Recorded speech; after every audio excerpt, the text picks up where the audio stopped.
Mula sa punong himpilan ng The Most Ready Force, ang Philippine Marine Corps. Ito ang Balitang Mandirigma, the Philippine Marine Corps Virtual News Program. Sa ulo ng mga balita. Commandant Philippine Marine Corps nakilahok sa Modern Day Marine 2024 Exposition and Conference sa Estados Unidos.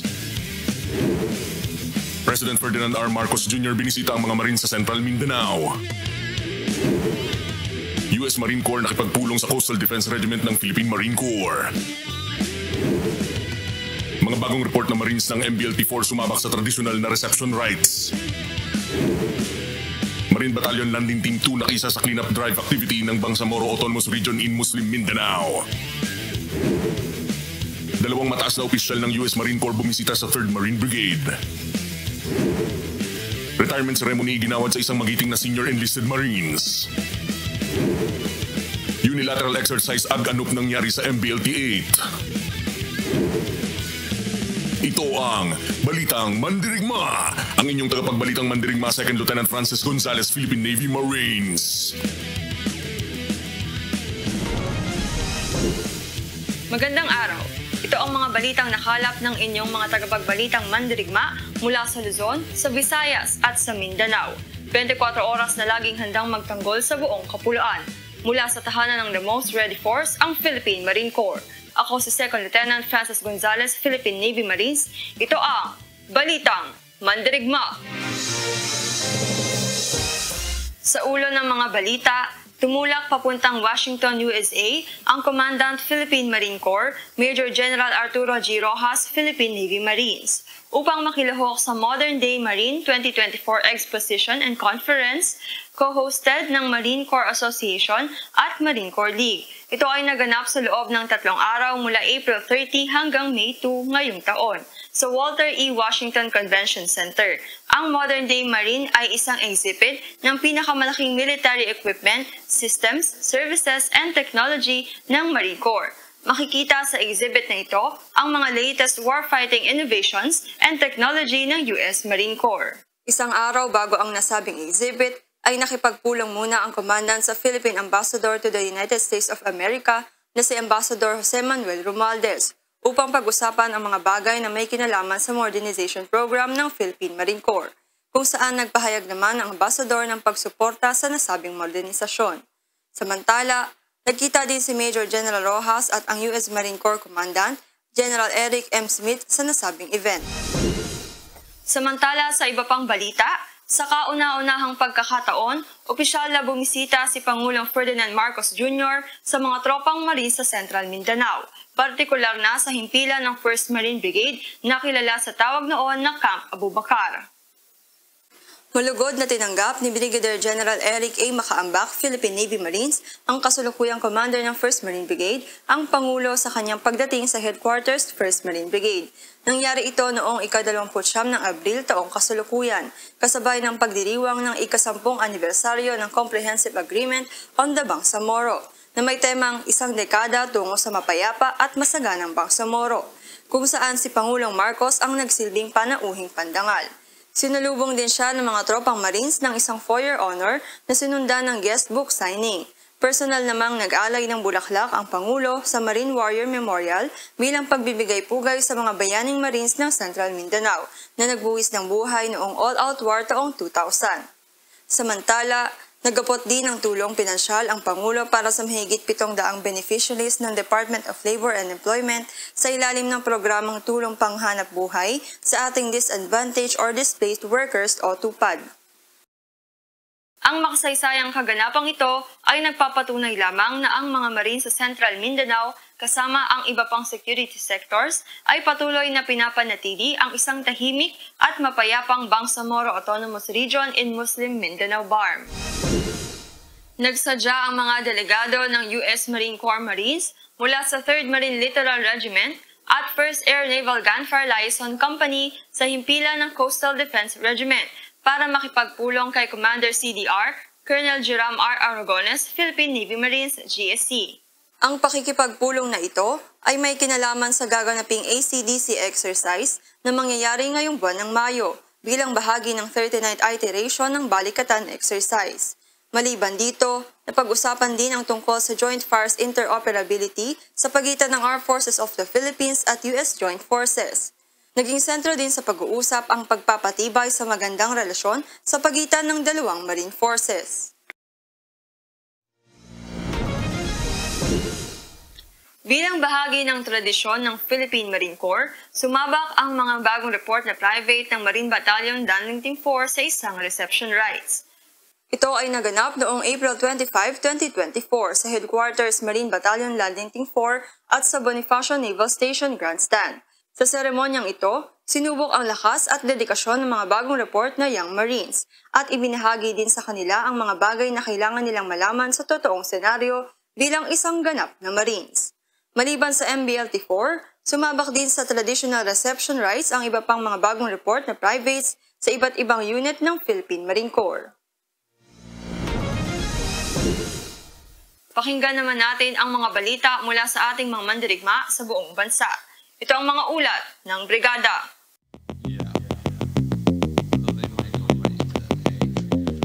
Lumuhok sa clean-up drive activity ng Bangsamoro Autonomous Region and Muslim Mindanao ang Marine Battalion Landing Team 2. Alamin natin ang buong detalye ng balitang yan mula kay Corporal Abel Robillo sa Philippine Navy Marines.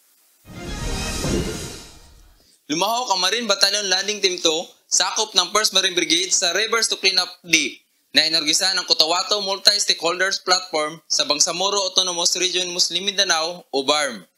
Ito ay kaugnay ng pagkikaisa sa pagdiriwang ng Earth Day 2024 na ginanap sa Barangay Magsaysay, Parang, Maguindanao del Norte noong April 23, 2024. Game na game ang mga tropa ng Superstar Battalion na nakilahok sa aktibidad na ito. Bilang bahagi ng pangangalaga sa kapaligiran, nilinis nila ang pangpang ng ilog at dalampasigan ng lugar. Ang Rivers to Ocean Cleanup Day ay hindi lamang tungkol sa pagpupulot ng basura. Ito ay isa lamang testamento na sa kapangyarihan ng pakipagtulungan ng komunidad at sama-samang pagkilos. Patunay lamang ito na ang mga tropang Marines ay nagpapakita ng matinding suporta pagdating sa environmental protection. Para sa mga ulat ng brigada mula sa Central Mindanao, ako si Corporal Abel Robillo, Philippine Navy Marines, tagapagbalitang mandirigma ng Marine Corps Public Affairs Office, at ito ang Balitang Mandirigma. Bumisita ang dalawang mataas na opisyal ng US Marine Corps sa himpilan ng 3rd Marine Brigade. Para sa buong detalye ng balitang yan, ihahatid sa atin ni Corporal MJ Hayahay, Philippine Navy Marines. Malugod na tinanggap ng Commander 3rd Marine Brigade, Brigadier General Antonio G. Mangoroban, Philippine Navy Marines, ang pagbisita ng dalawang mataas na opisyal ng US Marine Corps. Sila ay sina Colonel Sean P. Dainan, USMC, Commanding Officer ng 5th Marine Expeditionary Unit, at Brigadier General Andrew M. Niebel, USMC, Commanding General ng 1st Marine Logistics Group of the United States Marine Corps. Magkasunod na bumisita ang dalawang mataas ng opisyal ng USMC. Si Colonel Dainan ang naunang bumisita noong April 23 at sinundan naman ni Brigadier General Niebel noong April 25. Ang pagbisitang ito ay may kinalaman sa ongoing balikatan exercise sa Western Command's Joint Operational Area. Maliban dito, pinag-usapan din ang mga bagay na may kinalaman sa logistics gaya ng transportation, maintenance and repair protocols at training and capacity building initiatives. Inaasahan na sa pagbisitang ito ay mas mapalakas pa ang mga kapabilidad pagdating sa interoperability and mutual defense at logistical capabilities ng bawat Marine Forces. Para sa mga ulat ng Brigada sa Palawan, ako si Corporal MJ Ayahay, Philippine Navy Marines, ang tagapagbalitang mandirigma ng Marine Corps Public Affairs Office. At ito ang Balitang Mandirigma! Retirement ceremony iginawad sa isang magiting na Senior Enlisted Marines. Nagbabalita mula sa Marine Battalion Landing Team 7 sa Palawan. Narito si Corporal Nino Cordova, Philippine Navy Marines. Bilang pagpupugay sa mahigit 2 dekadang paglilingkod sa Philippine Marine Corps, binigyang parangal si Master Sergeant Roger B. Panyo, Philippine Navy Marines sa isang retirement ceremony. Ang nasabing seremonya ay bilang pagkilala sa kanyang natatanging dedikasyon at walang pag-iimbot na serbisyo sa bayan. Si Colonel Geoffrey D. Signo, Philippine Navy Marines, ang commanding officer ng MBLT 7 ang tumayong presiding officer sa seremonya. Iginugol ni Master Sergeant Panyo ang kanyang serbisyo sa M27 simula noong taong 2000 bilang isang rifleman hanggang sa humawak siya ng mga key positions bilang senior enlisted Marines.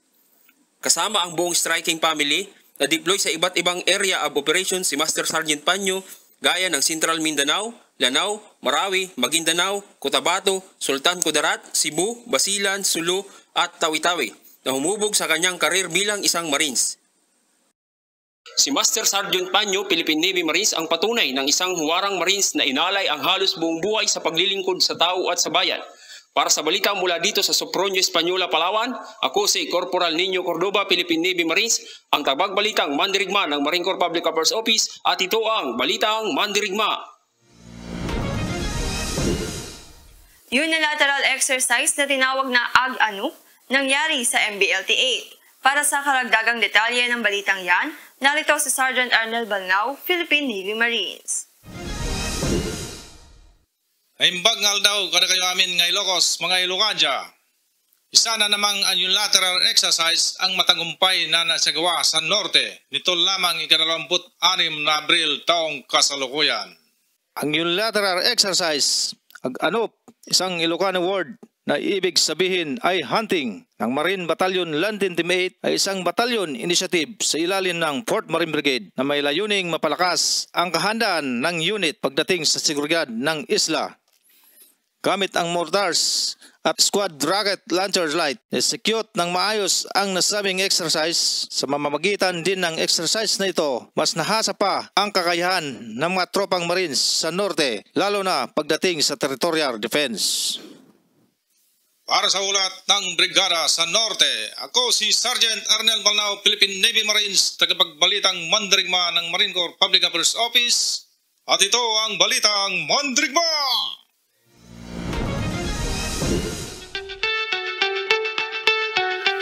Alam niyo ba na noon pa mang taong 1904, ang Marine Base Gregorio Lim na matatagpuan sa Trinidad, Cavite ay nakitaan na ng potensyal bilang training ground ng Philippine Navy, partikular ng Marines.